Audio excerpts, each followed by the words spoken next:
რა არის სურსათის უვნებლობა და რატომაა ის მნიშვნელოვანი ადამიანის ჯანმრთელობისთვის? Როგორ უნდა დავიცვათ თავი კვების პროდუქტებით დაბინძურებისგან და რა როლი აქვს სახელმწიფოს, ფერმერებს და მეწარმეებს ამ სფეროში? შაბათს 18 საათსა და 18 წუთზე. გვისმინეთ რადიო ათინათის პირდაპირ ეთერში ან გვიყურეთ ინტერნეტში.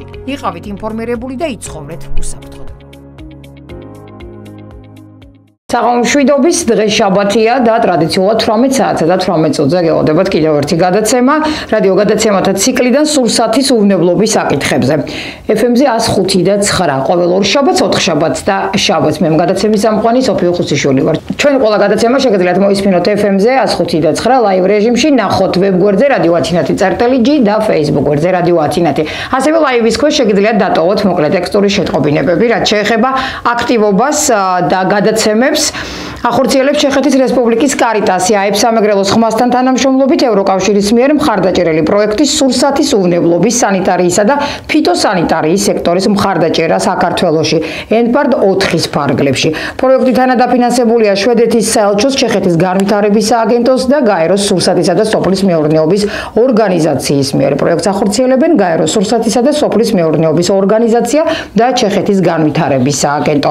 ეს გადაცემა შექმნილია ევროკავშირის მხარდაჭერით. მის შინაარსზე სრულად პასუხისმგებელია აეპის სამეგრელოს ხმა და შესაძლოა რომ იგი არ გამოხატავდეს ევროკავშირის შეხედულებებს. დღესაც როგორც წინა გადაცემებში ძალიან მნიშვნელოვან თემას განვიხილავთ. დღევანდელი ჩვენი გადაცემის თემა გახლავთ სურსათის უვნებლობა. სურსათის უვნებლობა პირდაპირ კავშირშია და არაერთხელ აღნიშნეთ ჩვენს ჯანმრთელობასთან, ამიტომ ამ საკითხებზე საუბარი ცხადია ყოველთვის აქტუალურია და დღეს ძალიან დიდი სიამოვნებით მინდა წარმოგიდგენოთ ჩვენი სტუმრები. დღეს გადაცემაში სტუმრად ყავს ჯამბულ ნაჭყებია, სოციალურ მეცნიერებათა დოქტორი. ის წარმოადგენს სამეგრელოს ხმას ორგანიზაციას, რომლის ერთ-ერთი პრიორიტეტი გარემოსა და სურსათის უვნებლობაა. ასევე წარმოგიდგენ ძალიან დიდი სიამოვნებით მეორე სტუმარს, სალომე ბოჭორიშვილი, სურსათის უვნებლობის ექსპერტი, ტრენერი, კონსულტანტი, ადრეული აღზრდისა და განათლების, ანდა სკოლამდელი აღზრდისა და განათლების დაწესებულებების ავტორიზაციის ექსპერტი, კვების სანიტარიისა და ჰიგიენის დარგში. საქართველოს ნუტრიციოლოგთა საზოგადოების სრული წევრი. მოგესალმებით, საღამოშვიდობის, მადლობა რომ მობრძანდით ჩვენთან. მოგესალმებით, მივესალმებით ჩვენს რადიო მსმენელს და ინტერნეტ მაყურებელს და მადლობას მოვახსენებთ იმისთვის, რომ ყოველ ორ შაბათს, 4 შაბათს და შაბათს გვისმენენ, იმიტომ რომ მათთვის მნიშვნელოვანია საკუთარი და თავისი ოჯახის ჯანმრთელობა და ბედნიერება. ცხადია და აქვე ძალიან მოკლედ მინდა ვთქვა სტუმრებთან ერთად დღეს განვიხილავთ ისეთ თემებს როგორიცაა რა არის სურსათის უვნებლობა და რატომ არის ის ასეთი მნიშვნელოვანი, რა რისკები არსებობს სურსათის დაბინძურებისას, როგორ უნდა დავიცვათ საკვები პროდუქტები ასევე დაბინძურებისგან და რა როლი აქვს სახელმწიფოს, ბიზნეს ოპერატორებს და არასამთავრობო ორგანიზაციებს ამ სფეროში. ბატონ ჯამბულ, კიდევ ერთხელ მოგესალმებით, პირველი კითხვით გადმოვალ თქვენთან, რატომ აირჩიეთ სურსათის უვნებლობა თქვენი საქმიანობის პრიორიტეტად ჩვენ წარდგენისას ხაზი გაუსვით ამ საკითხს?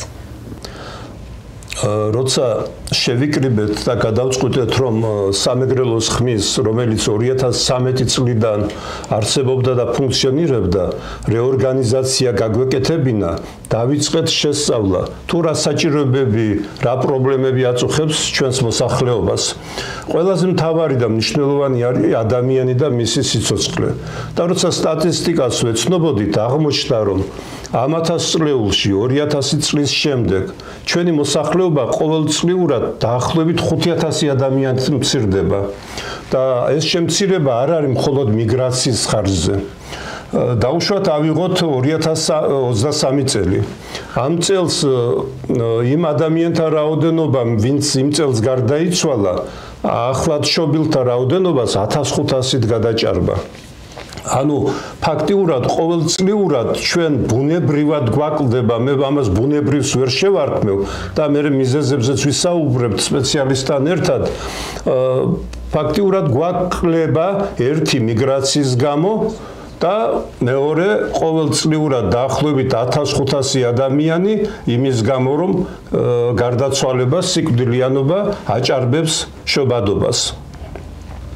და დავიწყეთ მიზეზების კვლევა. ჩაღრმავებულად საკითხები განგვეხილა მიზეზ-შედეგობრივ კავშირში. აღმოჩნდა რომ გარდაცვალების დაუშვათ შარშანწინ სამეგრელოში 4000-ზე მეტი ადამიანი გარდაიცვალა და 60% გამოწვეული იყო ორი დაავადებით. ერთი ყველაზე გავრცელებული ეს არის სისხლძარღვთა სისტემის დაავადებები და მეორე ადგილზე მოდის ავთვისებიანი სიმსივნეები.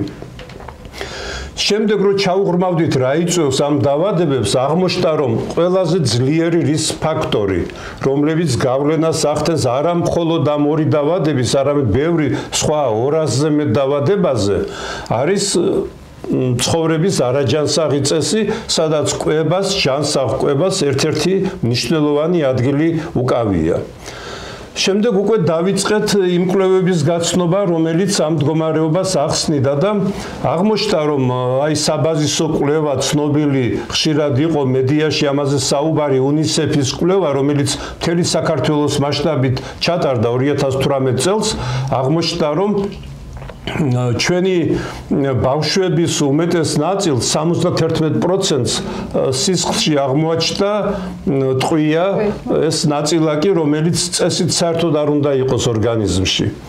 აღმოჩნდა, რომ 2 წლამდე ბავშვების ნახევარი სათანადოდ არ იკვებება და უპირველესად ეს გამოწვეულია იმით, რომ ფაქტიურად დედის ზუზუთი არ იკვებებიან და ამითი ბავშვებს პატარაობიდანვე ძალიან ესე სტრესულ განპირობებში უხდებათ განვითარება.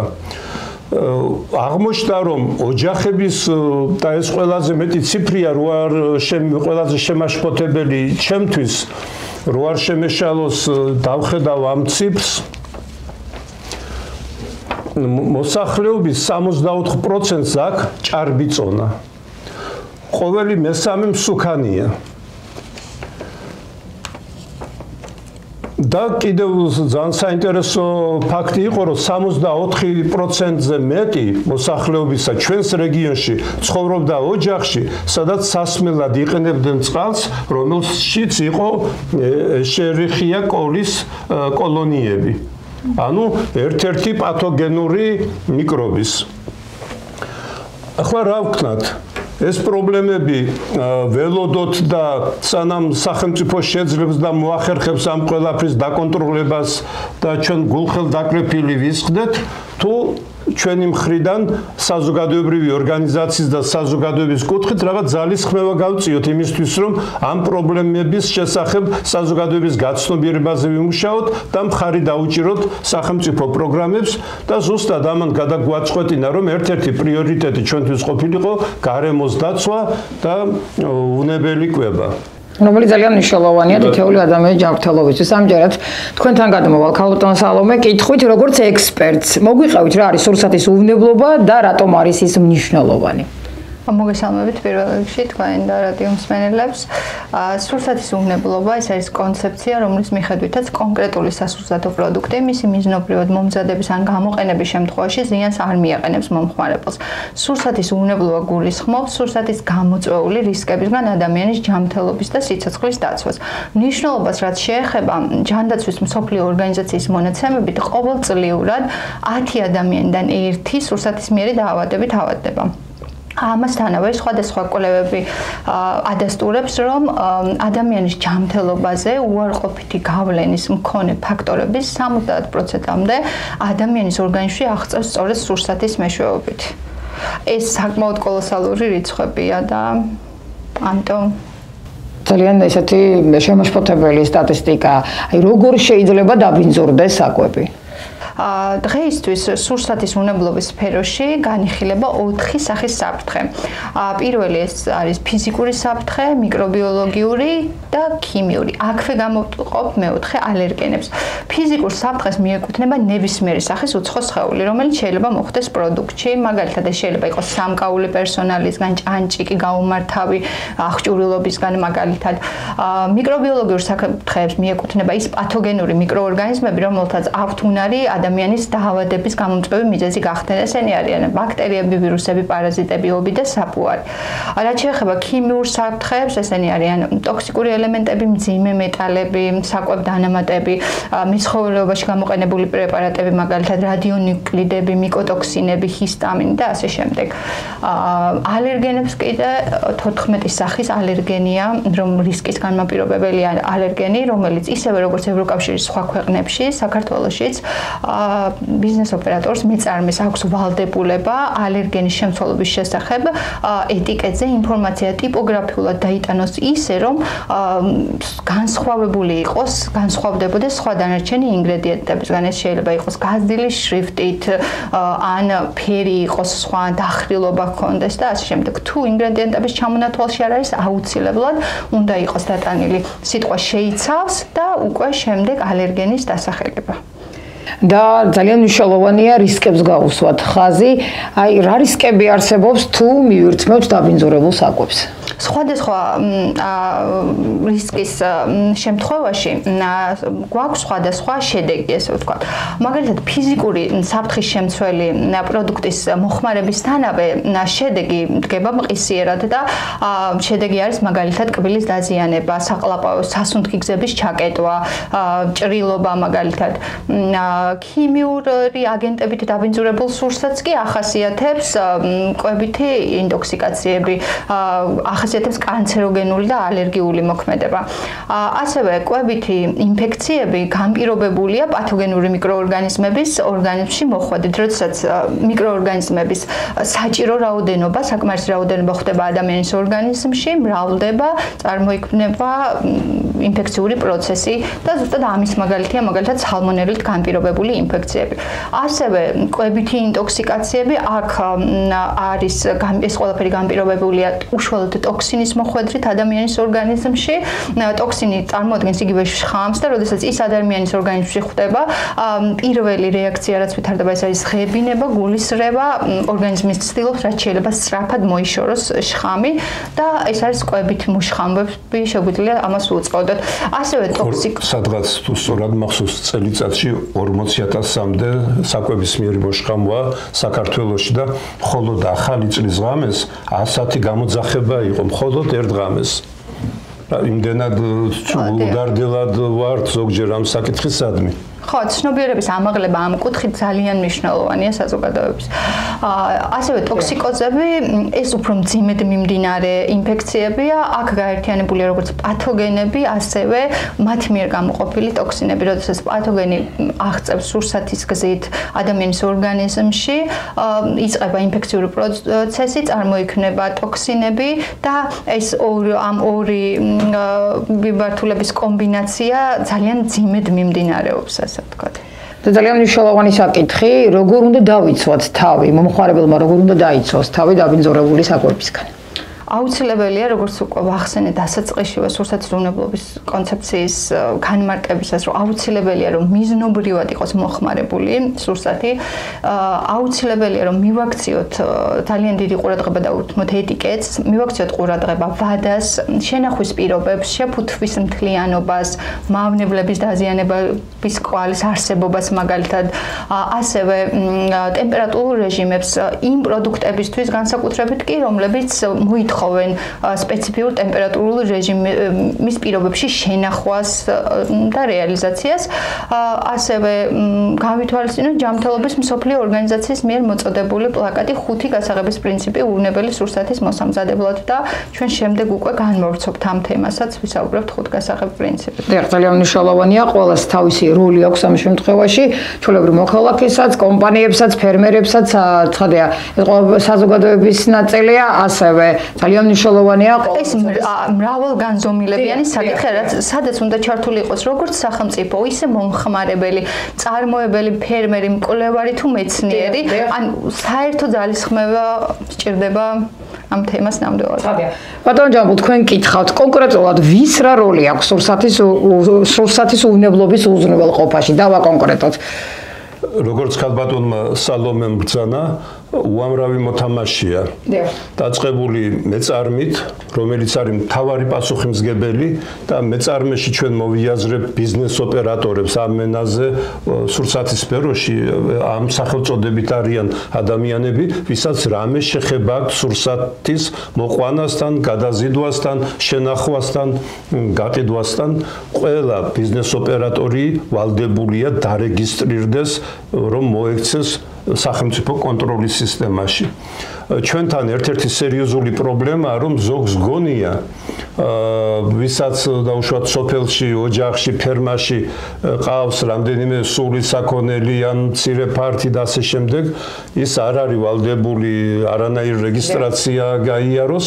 ეს ნაწილობრივ მართალია, იმიტომ რომ ბიზნესაც შეიძლება არ დარეგისტრირდეს, მაგრამ ვისაც სურსათი ბაზარზე გასაყიდად გააქვს, ან მიმოქცევაში მის მიერ წარმოებული საზოგადო საჯარო სივრცეში მარკეტინგის თუ სხვა გზებით გადის და შეხება აქვს მომხმარებელთან, ესეთი მეწარმეები ვალდებული არიან დაიცვან მინიმალური წესები სანიტარიის და პლუს უნდა დარეგისტრირდნენ როგორც სურსათის მწარმოებლები. ეს შეუწყობს მათ ხელს იმაში, რომ თავი აარიდონ ჯარიმებს, რომლებიც დაურეგისტრირებელი მოღვაწეობისას შეიძლება მათ დაეკისროს და ასევე უფრო უსაფრთხოს გახდის მათ მიერ წარმოებულ პროდუქციას და სანდობა ამაღლდება ამითი და ამ ხრივ სერიოზული სამუშაოა მეწარმეებთან, რომ ეს ცნობიერება იგივე სახელმწიფო სხვადასხვა ტიპის პროფილაქტიკურ ღონისძიებებს ატარებს, სხვადასხვა დაავადებების საწინააღმდეგო და თუ რეგისტრირებული არ ხარ და თუ არავინ არ იცის, რომ შენ ყავს საქონელი ან მოგყავს რაღაც პროდუქცია, ვერც დაგეხმარება სახელმწიფო. მთავარი მეწარმეა, მაგრამ სახელმწიფოს როლი არის უმნიშვნელოვანესი. პირველი მიმართულება სახელმწიფო ქმნის კანონებს და ითხოვს მათ დაცვას, კანონებს ქვემდებარე აქტებს, სტანდარტებს აწესებს. დაუშვათ მე საოცრად მიხარია, რომ ჩვენმა სახელმწიფომ მოახერხა, რომ რძესთან მიმართებაში და რძის პროდუქტებთან მიმართებაში ძალიან კაცრი სტანდარტი დააწესა და დღეს უკვე ვერავინ ვერ მოატყუებს ვერავის, თუ არ აწერია დაუშვათ არაჟანი. ის არაჟანი არ არის, ძალიანაც რო გავდეს არაჟანს, ზედ ალპური საზოვრები და საქონელი რო ეხატოს, ასეთ შემთხვევაში აუცილებელი ხდება მინიმალური სტანდარტების დაკმაყოფილება იმისთვის, რომ არაჟანი იყოს რძის პროდუქტი და არ იყოს სხვადასხვა მცენარეული ზეთებისგან ნაწარმოები. სახელმწიფო სურსათის ეროვნული სააგენტოს მეშვეობით აკონტროლებს, სადღაც ესეთი მონაცემია, რომ 15% ბუნებრივია, რომ ყველა ბიზნესმენს, ყველა მიმართულებას, ყველაფერს ვერავინ ვერ გაწუდება, ამიტომ მაინც საბოლოო ჯამში არჩევანს აკეთებს მომხმარებელი და საკუთარ ბედზე და მომავალზე ჩვენა ვართ პასუხისმგებლები, თუ როგორ არჩევანს გავაკეთებთ, როგორც მეგობარზეა ნათქვამი, მითხარი ვისთან მეგობრობ და გეტყვი ვინახარო, მითხარი რა პროდუქტებს არჩევ და მიირთმევ და გეტყვი რამდენად გაცნობიერებული ხარ ამ საკითხებში და რამდენად ზრუნავ საკუთარ ჯანმრთელობაზე. დიახ, და მე წინა გადაცემისასაც აღვნიშნე, ჩვენ მხოლოდ ერთადერთი ვადებს ვაკვირდებით. ეს არის სისტრაფის გამოხდება, არ ვაქცევთ ყურადღებას თუ აი არ ვიცი, ძალიან საზოგადოებაზეც ძალიან ბევრია, თითოეულ ჩვენგანზე ძალიან ბევრია დამოკიდებული. და ძალიან მნიშვნელოვანია ამ კითხვაზე პასუხიც. ქალბატონ სალომე, გადმოვალ თქვენთან, როგორ ხდება სურსათის უვნებლობის კონტროლი, რომელიც ცხადია მნიშვნელოვანია სხვადასხვა ეტაპზე, როგორც თავად მეწარმის, ასევე სახელმწიფოს მიერ. სახელმწიფო კონტროლის განხორციელების რამოდენიმე მექანიზმი არსებობს, ეს არის ინსპექტირება, მაგალითად გეგმიური და არაგეგმიური ინსპექტირება, ასევე არის ნიმუშის აღება, დოკუმენტური შემოწმება, მონიტორინგი, ზედამხედველობა და აუდიტი.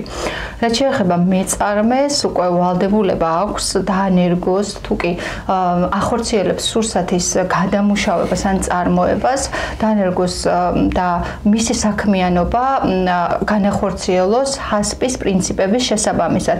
ეს არის სისტემა, რომელიც მიმართულია სურსათის უვნებლობის მართვის სისტემა და ეს იცავს როგორც ბიზნეს ოპერატორს, იცავს მის ბიზნესს, იცავს მომხმარებლის ჯანმრთელობას და წარმოებული სურსათის უვნებლობის უვნებლობის გარანტია, ესე ვთქვათ და ამის ვალდებულება აქვთ მეწარმეებს, რომ ეს სისტემა დანერგოთ მათთან. ეს არის შიდა თვითკონტროლის სისტემა.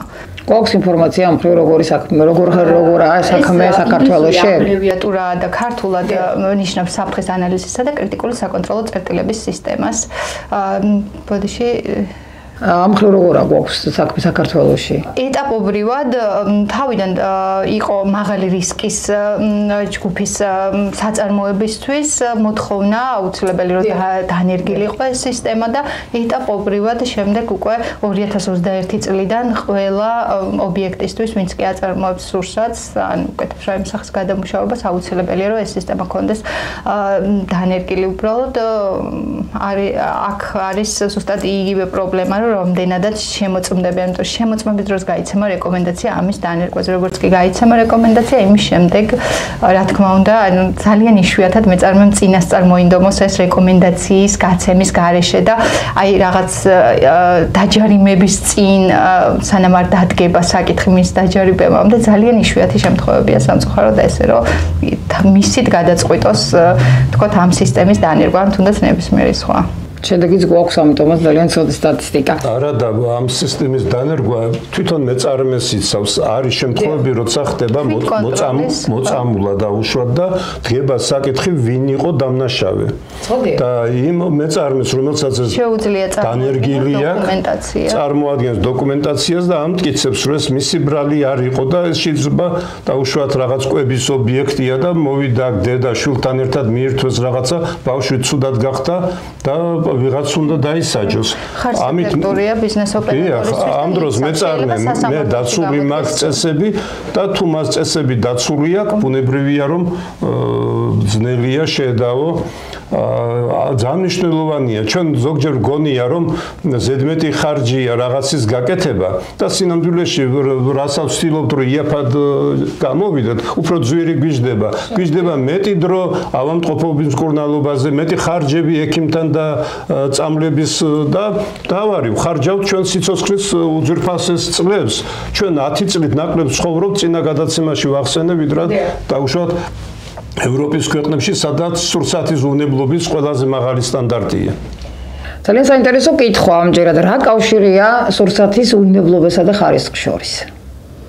სურსათის ხარისხი ეს არის უვნებლობას დამატებითი პარამეტრი, რომელსაც უმეტესწილად თვითონ მომხმარებელი განსაზღვრავს და დაკავშირებულია მის ეკონომიკური ინტერესთან და მაგალითისთვის რო განვიხილოთ ხილის მაგალითზე, მაგალითად უვნებლობის პარამეტრები არის საღი, დაუზიანებელი ნაყოფი, მავნებლების დაზიანების კვალის გარეშე, ქიმიური ნივთიერებების ღრული დონეები. აი ხარისხის პარამეტრები არის სიმწიფის ხარისხი, სიმაგრე, შეფთვის ტიპი, ზომა, ფორმა, წონა. აი მაგალითი რო შეიძლება დავამატო დაუშვათ სულუგუნი ხო ყველა გადაცემაში, იმიტომ რომ ჩვენი ერთ-ერთი ბრენდია ხო ნეგრული სულუგუნი. დაუშვათ სულუგუნი, რომელიც არის ნაწარმოები იმ ფერმერული მეურნეობის მიერ, რომელიც ზუგდიდში ხავს საქონელი და იმ ფერმერული მეურნეობის მომთაბარე, ესე ვთქვათ, წყემსების მიერ, სადაც საქონელი ალპურ საძოვრებზეა. ბუნებრივია, რომ ეს უკვე გემოვნებისა და ხარისხის სფეროს შემოდის. ესე იგი ისეთი რაღაცები, რომელზეც ადამიანი მზადა მეტი გადაიხადოს რა პირობებში იყიდება სად ასე შეიძლება ერთი და იგივე პროდუქცია სხვადასხვა პირობებში გაყიდული, იმიტომ რომ აქვს მნიშვნელობა გარემოს, რამდენად სუფთა გარემოშია, როგორი შეფუთვა აქვს. ვხვდებით, რომ უნებელი უნდა იყოს დაბალი ხარისხიც და მაღალი ხარისხიც. ხარისხი უკვე გემოვნების ფერის, სტრუქტურის და ზოგს ხრამუნა უყვარს, ზოგს ხრაშუნა, ზოგს ნაზი დარბი, ზოგ ფერები და ასე შემდეგ და ზოგს იქ წარმოებული, ზოგს აქ წარმოებული, ასე რომ ხარისხი უკვე ეს ფინანსებთან უფრო მეტად დაკავშირებულია, მაშინ როცა უვნებლობა, როგორც ქალბატონმა სალომემ ბრძანა, ბაზისური, ანუ ნებისმიერი პროდუქტი, რომელიც ბაზარზე გადის, გასაყიდად, ის უნდა იყოს უვნებელი. თუ ადამიანი აწარმოებს და თვითონ მოიხმარს, ეს მისი საკუთარი პასუხისმგებლობაა. და თვითონ ზღავს ამისთვის, მაგრამ კეთილი უნდა ინებოს ყველა, ვისაც ბაზარში პროდუქცია გაქვს, იყოს მიკვლევად, ეს მნიშვნელოვანი მომენტია, ვინ აწარმოა, ესათვის პროდუქტი მინიმუმ უნდა ვიცოდე და მეორე მინიმუმ უნდა ვიცოდე, შეიცავს თუ არა ალერგენებს და ეს მითითებული უნდა იყოს. ჯამბულ, ჩემი გამოცდილებიდან ძალიან ხშირად ვაწყობთ ამ პრობლემას, რომ ბიზნეს ოპერატორი, ანუ უცებ გადაწყვეტს ადამიანი, რომ აწარმოოს ამ სფეროში ბიზნესი, ძალიან მცირე რაოდენობა ფიქრობს, რომ მოიძიოს ის საკანონმდებლო მოთხოვნები, რაც აქ არის, რომ დააკმაყოფილოს თუნდაც შენობის მოწყობა, თუნდაც რა დასჭირდება, რა დონეზე დასჭირდება ლაბორატორიული კვლევა, ასე შემდეგ ეტიკეტის შედგენა. ამას ყველაფერს შემდეგ აწყდებიან. ძალიან მცირე რაოდენობა ეს, რომ აი მოდი მე გადავწყვიტე, რომ გავაკეთო ბიზნესი ამ სფეროში, ძალიან მცირე რაოდენობა მოიკითხავს ამას რუსეთის სააგენტოში, თუნდაც ან ნებისმიერ კონსულტანტთან რა მჭირდება საბაზისოდ იმისთვის, რომ ვაწარმოო უნებელი სურსათი. და დაიცვა შენი მომხმარებელი და საკუთარი თავიც.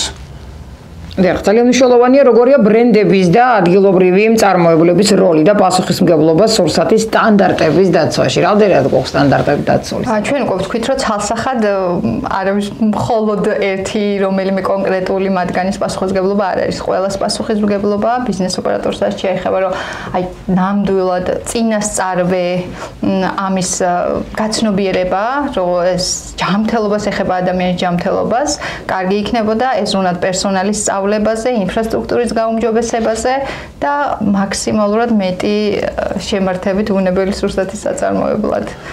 ჩვენმა ორგანიზაციამ მოკლედ ვიტყვი, რომ მონიტორინგი გაუწია 1263 პროდუქტს ეტიკეტირების და სხვა კუთხით და 780, ანუ 60%-ზე მეტი რაღაც შეუსაბამობით იყო და უბრალოდ ეს არ იყო კრიტიკული შეუსაბამობა, ანუ ისეთი რამე, რამაც შეიძლება იმ წამიერი ზიანი მიაყენოს მომხმარებელს, თუმცა ჩვენი რეკომენდაციები ამასთან დაკავშირებით გავეცით და მადლობა სურსათის ეროვნულ აგენტოს, რომ აუმჯობესებს მუშაობას და თანამშრომლობს ამ მიმართულებით საზოგადოების სხვადასხვა ორგანიზაციებთან.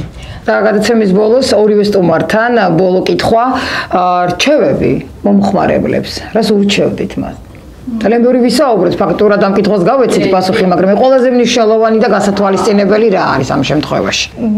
პირველი და უმთავრესი შეიძინონ ორგანიზებულ სავაჭრო ობიექტებში მიაქციონ ეტიკეტს, ყურადღება შენახვის პირობებს, ტემპერატურულ რეჟიმებს, ასევე უპირატესობა მიანიჭონ ისეთ პროდუქტს, რომლის დამუშავებაც მოხდა გასაუნებლად, მაგალითად პასტერიზებული რძე და გაითვალისწინონ ჯანმრთელობის მსოფლიო ორგანიზაციის რეკომენდაცია 5 გასაღებ პრინციპთან დაკავშირებით, რომელსაც პირველი და უმთავრესი არის ჰიგიენის დაცვა და ისევე ცისუფთავა, მეორე განაცალკევეთ უმი და მზა პროდუქტი ერთმანეთისაგან, მესამე მოამზადეთ შესაბამისი ტემპერატურული რეჟიმების დაცვით, მეოთხე შევინახოთ ტემპერატურული რეჟიმების დაცვით პროდუქტის სურსათი და მეხუთე გამოვიყენოთ სასმელი წყალი და უვნებელი ნედლეული.